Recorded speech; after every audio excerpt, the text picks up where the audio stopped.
The Nexus hub wasn't just a space station, it was humanity's desperate last stand, a sprawling fortress of steel and flickering lights, orbiting a contested border world.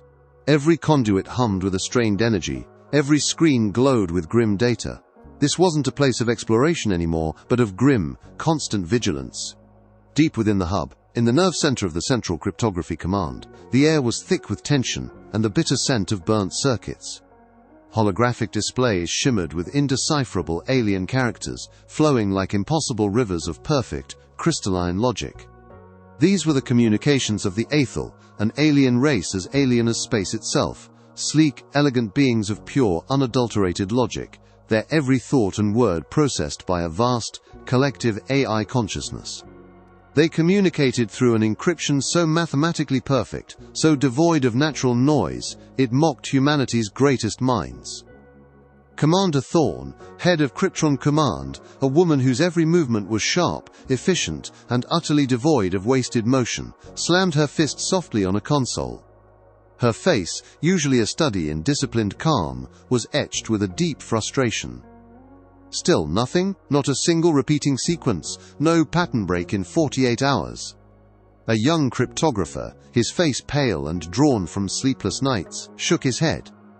"Commander, our quantum processors are redlining. Their omnicipher is flawless. It's like trying to find a flaw in pure mathematics. It simply isn't there. Every algorithm we throw at it just bounces off, categorized as irrelevant data." Suddenly, a new, chilling alert flashed across the main screen. Fragmented, partially decoded messages from the Aethel's long-range comms array appeared. Still mostly gibberish, but one term pulsed ominously. "Purification Protocol." "Cross-reference that," Thorne snapped, her voice tight with a sudden dreadful premonition. "What does Purification Protocol imply?" Finn, the same young technician from before, now stationed in this command, typed furiously. Images and data flooded the screen. Historical records of Aethel expansion, sterile, geometric planetary transformations, and chilling philosophical texts about reordering chaotic elements. His voice trembled. "Commander, previous Aethel planetary interventions, they purify worlds. They strip them of anything messy, anything illogical. They consider biological diversity to be a form of inefficient chaos." Thorne's eyes widened, a cold dread seizing her. "And us? Humanity? What are we, Finn, if not gloriously, spectacularly chaotic?" A new set of numbers flashed beside the Purification Protocol fragments. A repeating energy signature. A countdown. Protocol activation, 30 days. A collective gasp swept through the command center. 30 days. That was all humanity had. 30 days to understand the target, the scope, the very nature of this purification protocol. 30 days to find a way to fight an enemy that saw them as nothing more than a mathematical error to be corrected. Despair began to settle like a thick fog. Their most brilliant minds, their most powerful machines had failed. The Aethel's logic was simply too perfect, too impenetrable. It was a dead end. And beyond that dead end lay oblivion. Part 2. The Artist's Vision and the Scientific Wall. Deep within the Nexus hub, far from the frantic, high-stakes atmosphere of central cryptography, Dr. Alara Vance's personal lab was a quiet, delightful mess. It was a space where abstract thought mingled freely with tangible creation. Framed, wildly colorful abstract paintings adorned one wall, defying traditional perspective. A dusty, old analog synthesizer sat next to a holographic projector, displaying complex mathematical theorems that looked suspiciously like musical scores. Alara, a brilliant mathematician with a wild mane of silver-streaked hair, was primarily known, and often ridiculed for her dissonant music theory for theoretical physics, an idea dismissed as absurd by the establishment years ago. She had been politely but firmly relegated to the fringes, working on underfunded, obscure projects. She was currently hunched over a worn data slate, watching a video loop of a child, a small boy from the colony's recreation dome, spontaneously scribbling on a blank wall with a luminous crayon. The lines were erratic, unpredictable, utterly without pattern or discernible intent. He then started humming a tune, a series of notes that shifted without a melodic structure, purely from impulse. "Pure, unadulterated chaos," Alara murmured to herself, a slow, knowing smile spreading across her face. Beautiful. Suddenly her gaze sharpened. The despair of central cryptography, the news of the purification protocol, slammed back into her mind. Flawless logic. Perfect patterns. That was the Aethel. But what if perfection was a weakness? What if their AI, designed to process only the most refined, logical data, simply couldn't comprehend true randomness? What if it filtered out anything genuinely non-patterned as mere noise, as an error to be discarded, incapable of recognizing it as a deliberate chaotic key? The idea hit her with the force of a supernova, a brilliant, audacious and utterly mad concept. They weren't meant to find a pattern in the Aethel's encryption. They were meant to introduce something so profoundly unpatterned that the Aethel's logical AI would break trying to process it. Their encryption wasn't meant to be deciphered, it was meant to be overloaded by something utterly meaningless to a perfect mind. "It's not a logical puzzle," Elara whispered, jumping to her feet, almost knocking over a pile of music sheets. "It's a dissonance, an allergy to chaos." She wasted no time. Clutching her data slate, she practically sprinted to Central Cryptography Command. The tension there was a palpable shroud, the air heavy with defeat. Commander Thorn was poring over new, failed decryption reports, her expression grim. "Commander!" Elara burst in, her voice ringing with an almost manic energy that seemed out of place in the somber room. "I have it! The Aethel's weakness!" Thorn looked up. Her eyes narrowed. "Dr. Vance, unless you have a functioning quantum desynthesizer, now is not the time for artistic conjecture." Her tone was sharp, dismissive. "It's not conjecture. It's their inherent logical flaw." Elara gestured wildly at the encrypted messages on the main screen. "Their AI is built on perfect order. It rejects noise, it filters chaos. We don't need to find a pattern within their code. We need to bombard it with something so fundamentally unpatterned that their AI can't process it as anything but an error." She brought up an abstract painting on her data slate. "Imagine this, digitized pixel by pixel, converted to binary input, a child's drawing, a free-form jazz improvisation." Human laughter. "These aren't pseudo-random algorithms, Commander. This is true human randomness. The illogical, the spontaneous, the utterly unpredictable." A few cryptographers chuckled nervously. Finn shifted uncomfortably. The idea was so far outside their established protocols, it felt like a cruel joke. Commander Thorn stared at Elara, a flicker of incredulity in her eyes. "Dr. Vance, are you suggesting we fight a galactic threat with finger paints and humming?" Her voice dripped with skepticism, a clear challenge. "This is a military installation, facing a, quote, purification protocol that could wipe us from existence, not a kindergarten. Your dissonant music theory was rejected for a reason, Doctor. This is an even more desperate art project. It's a waste of valuable resources we don't have, and time we certainly don't have." Elara met Thorn's gaze, her own eyes burning with a fierce conviction. "Commander, your logical supercomputers have tried everything. They failed. You have 30 days. You have nothing else. This isn't just an art project, Commander. This is understanding what it means to be human, in a way the Aethel, with all their perfect logic, never could. Our chaos isn't a weakness. It's our ultimate defense." The room fell silent. Thorn looked at the ticking countdown, then back at Elara, her face a mask of weary doubt. The absurdity of it warred with the stark reality of their complete failure. It was the last, desperate throw of the dice. Part 3. Assembling the unlikely tools and team. Commander Thorn paced her office.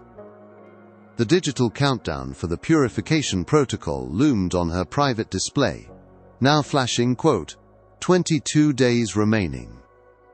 22 days. And still, nothing.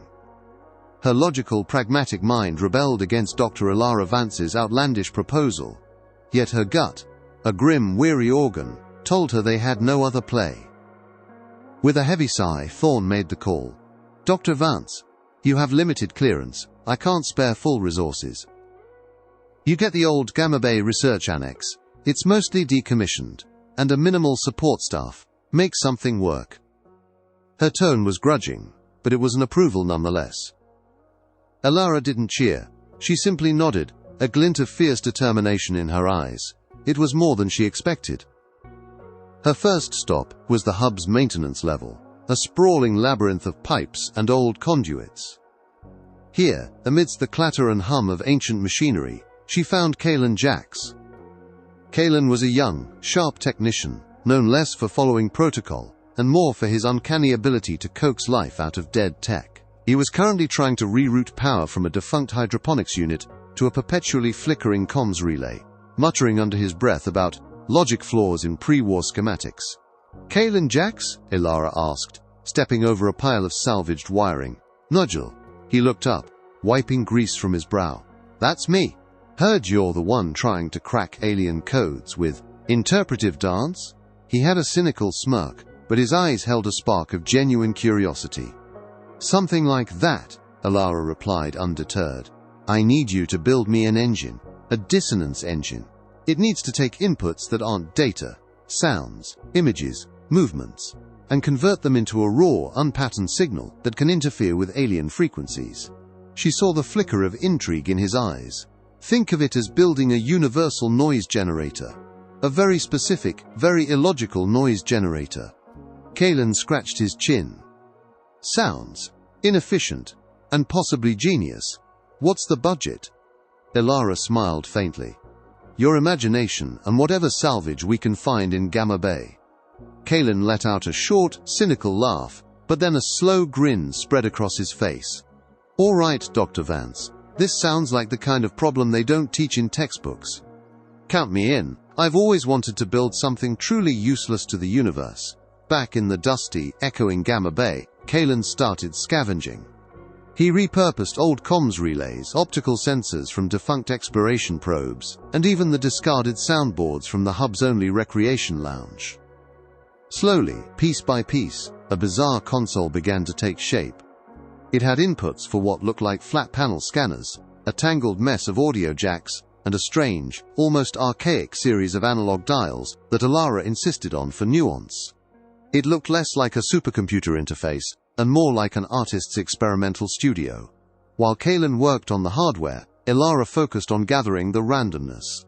This part was deeply personal. For the scribble cipher, she approached the hub's childcare facilities. The weary, overworked caregivers were initially hesitant, but the sheer desperation of the situation convinced them. Elara carefully collected dozens of crayon drawings from the younger children, the truly abstract ones, full of unconstrained lines, wild colors, and accidental blobs. She explained to Kalen that the purity of a child's unfiltered expression was key. Any attempt by an adult to simulate randomness would inevitably introduce patterns. Kalen, with surprising patience, developed a high-resolution scanner to convert each pixel of these innocent masterpieces into a raw, chaotic binary stream. Each crayon stroke, Elara explained, is a unique data point, pure, unfiltered, emotional static. The melody of chaos came from Elara herself. In her small, cluttered corner of Gamma Bay, she spent hours with her old synthesizer, creating improvisational, avant-garde pieces. They were dissonant, unpredictable, weaving unexpected notes and bizarre rhythms. She also recorded ambient sounds from around the station, the erratic hum of life support, the rhythmic but off-kilter clatter of tools in maintenance shafts, even the resonant clang of expansion joints shifting in the hub's hull. "It's the sound of our existence, Kalen," she explained. "Imperfect, organic, and utterly non-mathematical." For the whispering chaos, they set up hidden, sensitive recorders in communal areas of the hub. They captured snippets of spontaneous, unscripted human conversations, arguments, laughter, hushed secrets, and even the natural rhythms of breathing, sighs and coughs. The goal was pure, unadulterated human vocal data, full of unpredictable inflections, emotional nuances, and the beautiful messiness of true interaction. This raw audio, once digitized, would be unrecognizable to an AI searching for logical sequences or encrypted messages. Elara worked relentlessly, driven by both the terrifying impending doom and a deep, gnawing need to finally prove her lifelong theories. Her own inner conflict was a constant hum. Was she a visionary, or just a desperate scientist clinging to a crazy idea? Every failed prototype, every resource delay gnawed at her, but the image of the Aethel's cold, logical, purification protocol kept her pushing forward. She knew the clock was ticking, and the only path forward was through chaos. Part 4. The Dissonance Engine and First Attempts. The Gamma Bay transformed. What was once a dusty, forgotten corner of the Nexus hub now buzzed with a strange, almost artistic energy. Cale and Jax, covered in grease and sparks, had cobbled together the Dissonance Engine. It was a Frankenstein's monster of salvaged tech, old comms panels for the main interface, an repurposed optical scanner unit where children's drawings would be fed, and a mess of tangled wires leading to a bank of ancient, flickering audio mixers. The whole thing hummed with an erratic, almost off-key vibration. "All right, Dr. Vance," Kalen announced, wiping sweat from his brow. "She's ugly. She's probably illegal in 3-star systems, but she lives. Your dissonance engine is ready. Just don't ask her to do anything logical." Dr. Alara Vance smiled, a genuine, rare smile that lit up her usually serious face. "Perfect, Kalen. Logic isn't what we're after."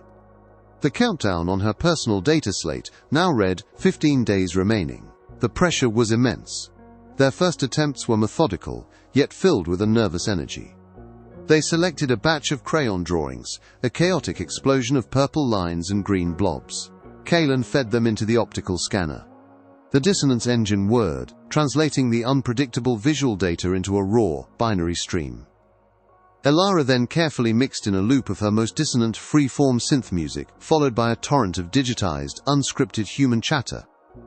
This bizarre symphony of chaos was then layered onto the standard human decryption attempts and beamed towards the distant Aethel communication arrays. Back in Central Cryptography Command, Commander Thorne watched the data streams, a skeptical frown on her face. "Any change, Finn?"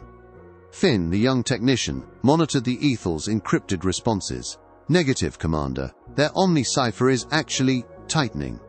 It's like their AI is detecting a new form of noise and just filtering it out more aggressively." Alara's heart sank. She felt the familiar sting of past failures, the whispers of ridicule. Had she been wrong?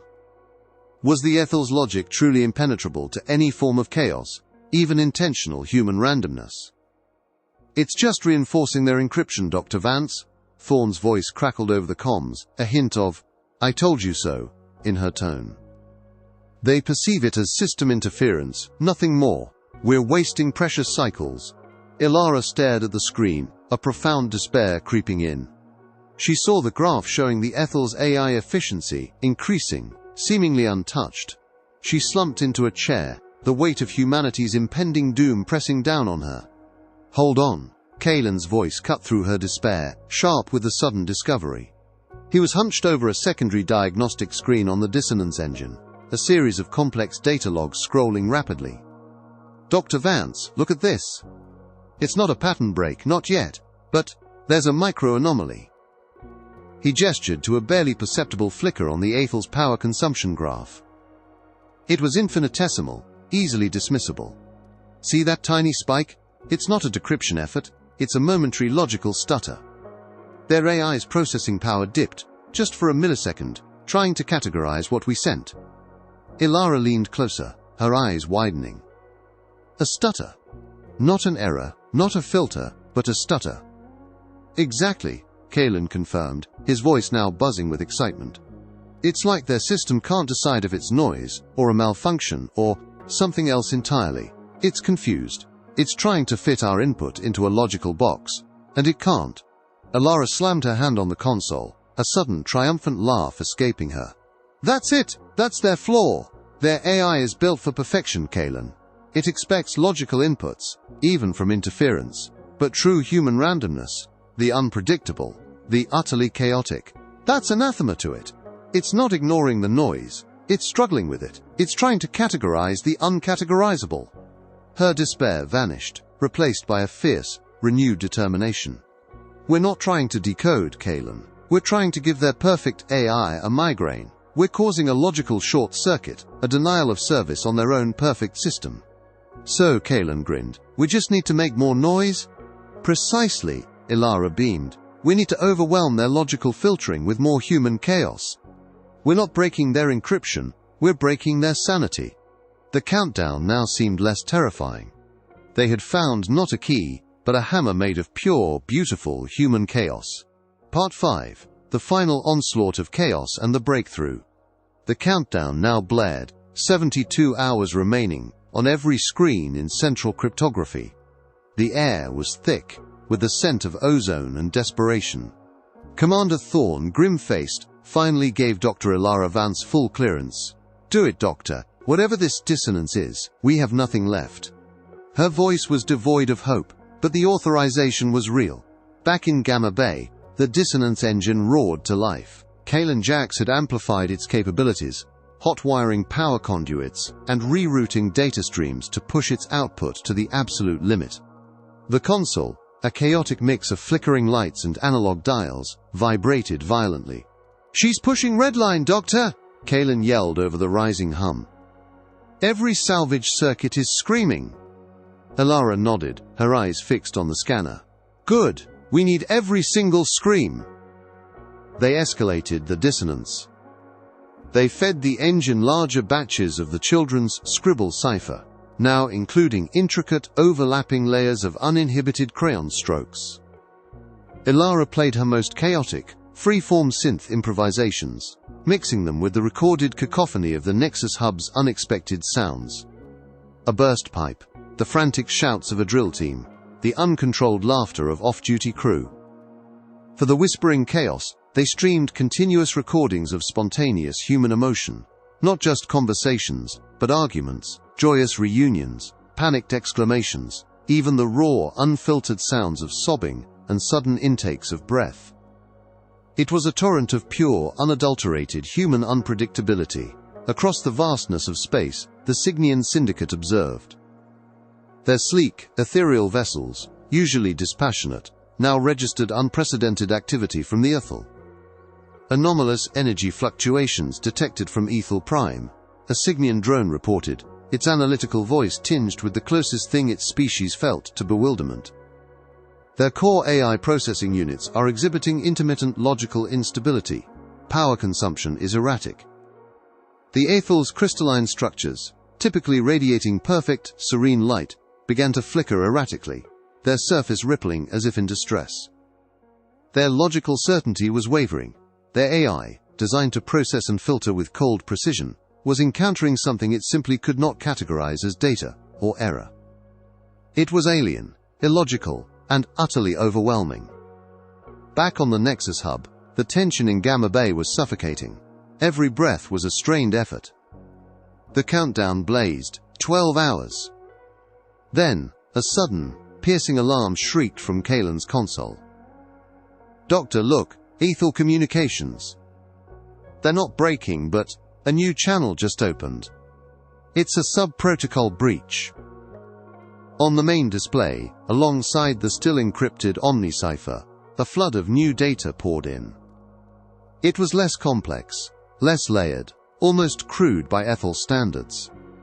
It was raw, unrefined. "What is it?" Ilara demanded, leaning forward, her face inches from the screen.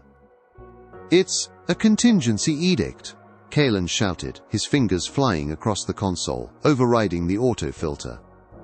"Their core AI, it's overloaded. It's shunting critical information to a less secure channel, deeming it error handling. It's their backup, their logical emergency dump, to deal with the noise we're sending them." The raw data streamed past, bypassing the impenetrable layers of the Omni cipher. It wasn't a decryption, it was a forced confession. The human cryptographers, now working furiously, rapidly pieced it together. The data revealed the Ethel's true target for the purification protocol, not just humanity, but several other, chaotic biological species clusters, and, most critically, the exact timing for the first strike, which was much sooner than humanity had anticipated, just hours away. It also inadvertently exposed a critical weakness, their complete reliance on predictable, logical responses. A collective cheer, raw and hoarse, erupted in the Gamma Bay. Finn, monitoring from cryptography command, let out a whoop. We have the target. We have the timeline. The purification protocol is exposed. Ilara sagged against the dissonance engine, utterly drained but a fierce, triumphant light in her eyes. They couldn't compute it, she whispered, a disbelieving laugh bubbling up. Their perfect logic couldn't handle our beautiful, messy chaos. The Cygnian Syndicate from their distant observation post watched the Ethel's logical systems struggling, grappling with an existential paradox. Their own analytical voice reported to their central processing unit, its internal processors whirring furiously. Analysis confirms Ethel AI experiencing systemic logical failure due to unquantifiable input. The primitive species has exploited a fundamental philosophical flaw in their opponent. This is illogical, yet effective. Their initial detached amusement had now transformed into profound confusion, then a grudging curiosity. They had witnessed countless civilizations rise and fall, but never like this, not with random music and children's scribbles. Part 6. The Aftermath and the New Understanding. The Nexus Hub erupted. Warning klaxons, which had until moments ago counted down to inevitable doom, now blared in triumphant celebration. People spilled out of their quarters, embracing strangers, laughing, crying, a cacophony of relief echoing through the station's vast corridors. Dr. Ilara Vance was hoisted onto the shoulders of jubilant cryptographers, hailed as a savant, a true visionary. Her face, usually serious, was split in a wide, disbelieving grin as she was cheered by every single colonist who understood what she had achieved. Commander Thorne, her usually rigid posture softened by profound relief, publicly acknowledged Ilara's sheer brilliance. She offered a genuine apology for her earlier skepticism. Dr. Vance, Thorne stated over the hub's comms, her voice thick with emotion, you did not just break their code. You taught us that our greatest strengths lie not in our calculations, but in our unquantifiable humanity. Ilara was officially proclaimed the woman who saved us all with a symphony of beautiful, terrifying noise. Kalen Jax, wiping a mix of grease and happy tears from his face, was celebrated as a hero for his ingenuity and tireless work. He simply nodded, offering shy, rare smiles, as colonists clapped him on the back. Finn, the young technician, looked at Ilara with awe, already eager to sign up for her next project. News of the Dissonance Protocol miracle spread like wildfire through subspace channels. Other distant human colonies, and even galactic councils, who had previously deemed humanity a minor, developing species, took notice. Scientists from across human space contacted Ilara, eager to learn about her groundbreaking, applied dissonance physics. The Dissonance Protocol, once a desperate last-ditch gamble, was now being actively adapted for new purposes, not just encryption, but disrupting alien sensor arrays, creating unpredictable decoy signatures, and even developing new forms of secure communication that relied on inherent human randomness. Dr. Ilara Vance, no longer just an eccentric, but a universally revered visionary, now proudly led a brand new highly funded research division, the Department of Applied Dissonance. Her lab was still a delightful mess, but now it was filled with enthusiastic, bright-eyed students eager to learn how to solve seemingly impossible problems, with brilliantly simple, elegantly chaotic answers, just like their mentor. A large, vibrant child's drawing, the very first scribble cipher, was framed and hung prominently in the center of the lab. And then, one quiet morning, a single, sleek, unarmed scout ship appeared on the Nexus Hub's long-range scanners. It was undeniably alien, unlike any human craft ever seen. The Cygnian Syndicate. They had observed, they had analyzed, they had re-evaluated. And now, they approached. Not with a grand, intimidating fleet, but with a cautious, almost humble curiosity. Their first communication wasn't a threat, or a demand, or even a typical diplomatic greeting. It was a single, profound query, transmitted across all known frequencies, translated into every human language. Elucidate your methodology. The Dissonance Protocol. We observed, and our computational models yield no comparable solution for such an outcome. We seek understanding. How did you do that? The humans, though naturally cautious, quickly realized that these aliens were genuinely curious, driven by data and logical intrigue, not aggression. It was the unexpected beginning of a new relationship, one built not on fear or technological might, but on the shared wonder of a bizarre, ingenious, and profoundly human solution.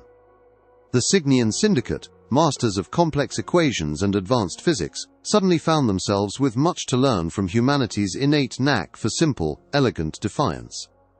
And perhaps, humanity, in turn, had much to learn from the Cygnans about the universe's grand, intricate designs. The final scene unfolded in Alara's now bustling lab. She sat at her synthesizer, playing a complex, beautiful, yet utterly chaotic piece of music, eyes closed. Kalen watched from a nearby workstation, tinkering with a new random generator that converted the ambient sounds of the lab into abstract light patterns. Alara opened her eyes, a quiet, knowing smile crinkling their corners. "They built a perfect cage of numbers, Kalen," she mused aloud, her voice soft but resonant. "But they forgot that true freedom isn't a sequence. It's a symphony of beautiful, terrifying noise." She looked out of the lab's viewport, at the distant, star-studded sky, where the rigid, geometric formations of Ethel patrol ships now moved with a new, subtle caution. Humanity, the chaotic virus, had taught them a lesson in unpredictability.